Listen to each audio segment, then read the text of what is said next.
You ever get that feeling? Like you're surrounded by people, but still feeling kind of like lonely? Yeah, I think we've all been there. It's like this weird disconnect, right? It is, totally. Yeah. And it's super common too, which is why we're doing a deep dive today on ways to combat loneliness. Yeah, great topic. So we're looking at this awesome guide, actually, from the LPots community. It's full of practical advice and tips, stuff you can actually use. Nice. Practical is key, right? None of that vague feel-good stuff. Exactly. This is all about action, like real steps you can take starting today. So where do we even begin? Well, this guy kicks off with something really simple, actually. Gratitude. Okay, gratitude. I've heard that before. Right. It sounds kind of basic, but it's powerful stuff. Like, they suggest starting each day, literally just listing 3 things you're grateful for. Hmm. I guess it kind of sets the tone for the day, maybe. Exactly. It's about that mindset shift, right? Instead of focusing on what's wrong or what you're lacking, you're actively looking for the good. So it's not just about like positive thinking then. Not just, no, it goes deeper, actually. There's like real neuroscience behind it.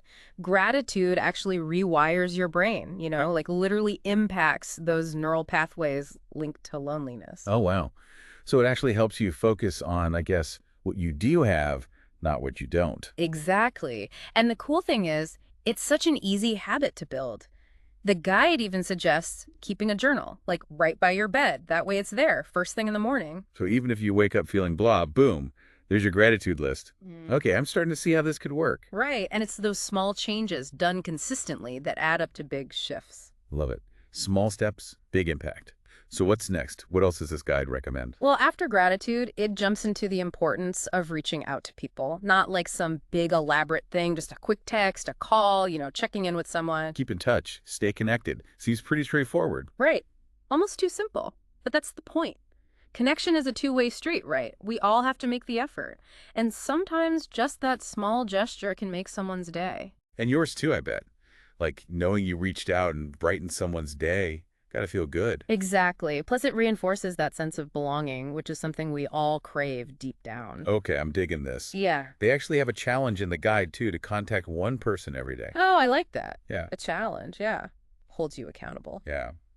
I'm kind of tempted to try myself this week, actually. What about you? I'm in. Let's do it. It'll be interesting to see what happens. Totally.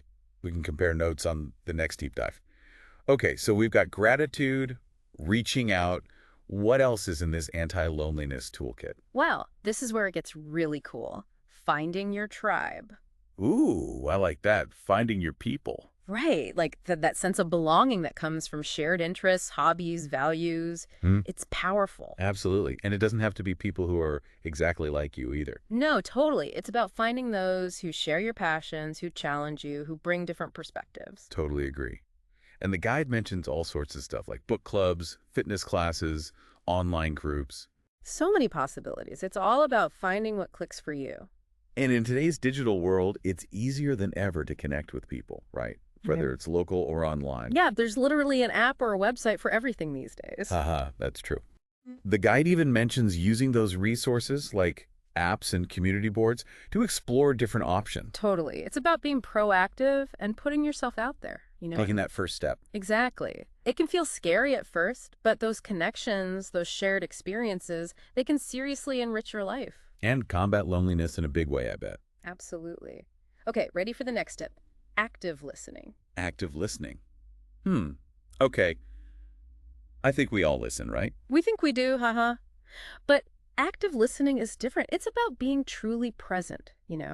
Putting down the phone, making eye contact, really absorbing what the other person is saying. So it's more than just like hearing the words.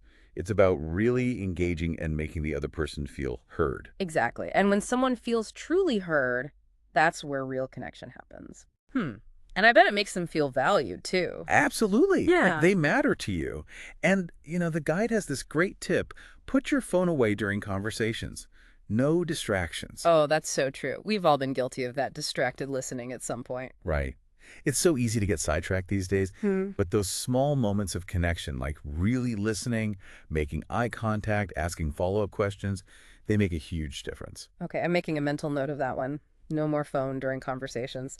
So what's next on our list of loneliness-busting habits? All right, get ready for a feel-good one. Giving back. Ooh, I like this one already. Helping others, volunteering. Yeah, The guide really emphasizes how powerful this can be, not just for the community you're helping, but for you too. It combats isolation in a big way. That makes sense. Like, it gives you a sense of purpose, right? Being part of Hmm. something bigger than yourself. Exactly. And when you contribute to something you care about, it fosters that sense of belonging, reduces loneliness, and boosts your well-being overall. Win-win. Love that. And the guide even suggests finding charities or projects that align with your values. Right. So it's not just about giving back in general, it's about connecting with a community that shares your passions. Okay, this guide is full of gems. And we've Mhm. covered a lot, but guess what?